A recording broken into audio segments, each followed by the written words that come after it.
Olá pessoal, havia sugerido que vocês assistissem o filme do diretor Peter Cohen, Homo Sapiens 1900, a respeito da eugenia, né?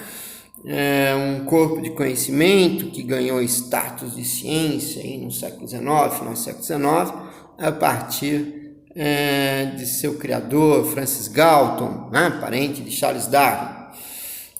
Galton imaginou que poderiam existir medidas ditas eugênicas que poderiam então melhorar ou aperfeiçoar a raça humana. Bom, muitos intelectuais na época acharam essa ideia interessante no sentido de melhorar a sua própria nação e criou-se várias sociedades eugênicas ao redor do mundo, né? Estados Unidos, várias, Inglaterra, França, Alemanha, Brasil inclusive, né? Será tópico aí de uma discussão mais tarde. Bom, medidas eugênicas seriam as responsáveis por melhorarem, né, o povo aí de uma nação, como incentivar uniões entre indivíduos que tivessem bons dotes eugênicos, né? Pois assim garantiria que a prole teria bons dotes eugênicos, e desestimular uniões entre indivíduos que não tivessem bons dotes eugênicos, desestimular uniões entre indivíduos que tivessem defeitos físicos, deficiência mental, né? Ou mesmo até os degenerados, pessoas que não eram adaptadas à vida na sociedade, como prostitutas, órfãos, mendigos, né? E outras medidas como proibir a entrada de pessoas que não tivessem bons dotes eugênicos no país, né? Cotas de imigração, por exemplo, foi usado nos Estados Unidos. E medidas mais drásticas, mais duras, como por exemplo a questão da esterilização, que foi usada, por exemplo, nos Estados Unidos, inclusive de forma compulsória, em alguns países não compulsória, que visava então evitar as uniões entre indivíduos que não tivessem bons dotes eugênicos. Bom, essa ideia, na verdade, acabou seduzindo intelectuais de época que se reuniam em sociedades que discutiam essas questões aí para melhorar os seus povos, né? A eugenia foi de vento em popa, conduzindo congressos mundo afora, revistas especializadas em eugenia, né? E na verdade saiu do século XIX, atingiu o século XX, primeira década do século XX, segunda década do século XX, terceira década do século XX, né? Até praticamente quarta década do século XX, quando então a eugenia recebe um golpe aí da própria genética, que no início acompanhou a eugenia de mãos dadas durante muito tempo. Na década de 40, a genética dá o troco aí, questionando se tudo aquilo que se afirmava era mesmo genético, e aí vai, né? E hereditário. E, na verdade, um clima de Segunda Guerra que desfavorecia as pessoas discutirem questões de melhorar a raça humana, melhorar, né, o povo. E nesse período, então, a eugenia tem aí um decréscimo e as sociedades vão fechando suas portas, as revistas científicas, ditas científicas de eugenia, fecham, encerram suas atividades e, inclusive, algumas mudam o nome da revista de genética e passa a se chamar de de eugenia, e passa a se chamar de genética, e também muda o conteúdo, né? Bom, e é claro que esse período todo acabou levando a sociedade a cometer inúmeras injustiças, como, por exemplo, impedindo uniões entre indivíduos que não tinham bons dotes eugênicos, segundo os intelectuais que defendiam essa questão, e a questão da esterilização, né? Acabamos esterilizando aí mais de 1 milhão de pessoas em nome do melhoramento, aperfeiçoamento da espécie humana. Um exemplo mais fantástico do que esse para mostrar o mito da neutralidade na ciência impossível, né? Nas ciências biológicas. Bom, essa ideia, na verdade, se propagou por vários países, inclusive no Brasil. E no Brasil, nós também tivemos aí nosso momento eugênico, que foi inicialmente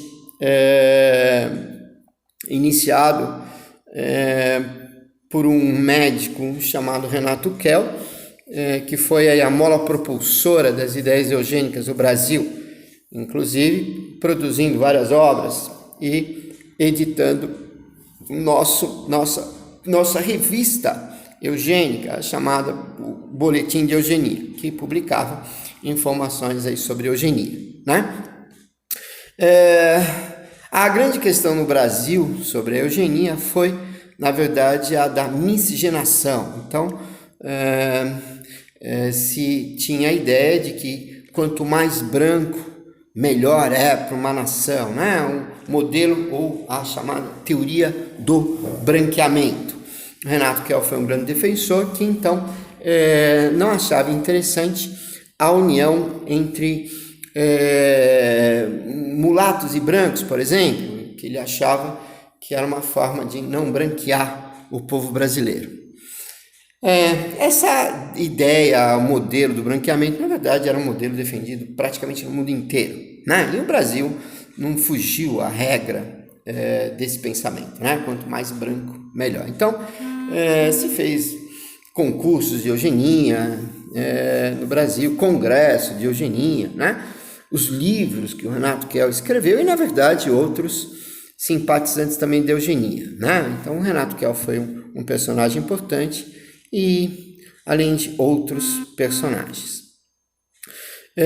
Mas cabe lembrar que nesse movimento todo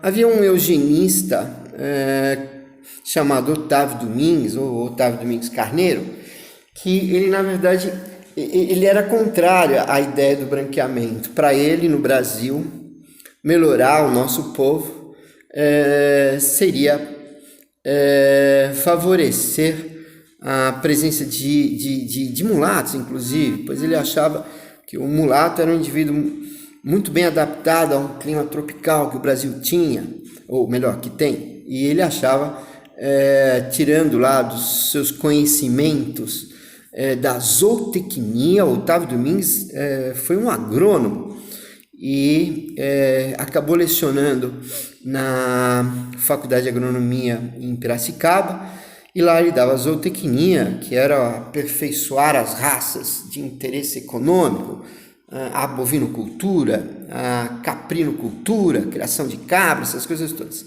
E dentro da concepção zootecnista, Otávio Domingues conhecia um princípio chamado de vigor híbrido, que dizia que nem sempre você cruzando duas raças diferentes eu vou obter um produto ruim. Então, quando eu pego, por exemplo, um gado Jersey e cruzo com um gado vaca holandesa, o produto não é puro, mas de repente essa cria ela tem um grande poder de adaptação, ela é muito forte, e isso é chamado, na verdade, até hoje de vigor híbrido. E o Otávio Domingues via então com bons olhos a miscigenação no nosso país. Imagina que legal que você está, na verdade, aí por volta da década de 30 e você tem um eugenista que tinha lá as ideias de melhorar o povo, etc, etc, e na verdade era contrário ao branqueamento. Ele achava o Kell com ideias bem diferentes da dele, né? O Kell, você é legal tal, mas esse negócio aí de branqueamento não é legal. Para o Brasil, a pele escura é interessante, pois protege o brasileiro nesse imenso território, e eu acho que o futuro da nossa nação é esse. Bom, da mesma forma que lá fora a eugenia beijou a lona, né? No período que eu disse, praticamente década de 40, no Brasil também aconteceu a mesma coisa. E no Brasil teve também uma interferência de um sentimento patriótico, de tentar verificar como é o povo brasileiro. Até então, o brasileiro estava sem foto, né? Tipo, o italiano é um cara magro, alto, moreno, tal, o alemão é um cara loiro, e o brasileiro? Bom, não sabia direito lá o que é um brasileiro, é um cara alto, baixo, assim, assado. Então tinha até uma preocupação de qual é, afinal de contas, a foto, né, do brasileiro que pode ficar estampado aí para representar nosso país.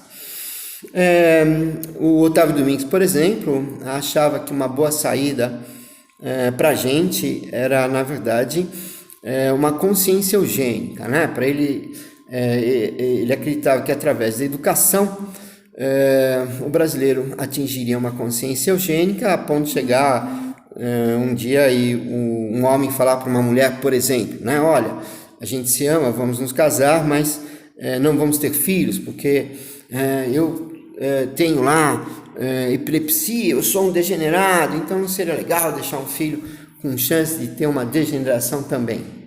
Então, para isso ele achava que a eugenia deveria estar presente na escola, desde lá dos estudos iniciais até a universidade, e assim então o povo brasileiro ia conseguir criar uma consciência eugênica, a gente ia conseguir melhorar o povo, etc, etc, né? Bom, pessoal, eu tô dando uma passadinha aqui, né, gravando um vídeo, falando um pouquinho sobre o material que eu pedi para você ler e assistir um filmão, né? Apesar das pausas do filme que te deixaram provavelmente um pouco irritado, elas foram feitas de propósito, era para isso mesmo, para te incomodar, né? E tô comentando um pouquinho aí do que você viu e na verdade o que você leu, com certeza. Você deve ter pegado aí um materialzinho mostrando o Francis Galton e no Brasil, com certeza, você não ficou fora da discussão, pelo menos o Renato Kell, né? Eu vou estar aqui novamente, vou postar outros vídeos, né? E postar outras atividades para vocês irem fazendo. E podem colocar as perguntas no sistemazinho, a gente pergunta, a gente responde, né? E a gente vem para cá gravar um videozinho para bater um papo aí sobre as atividades que eu passei. Pessoal, prazer falar com vocês, cuidem-se, né? E até o nosso próximo encontro.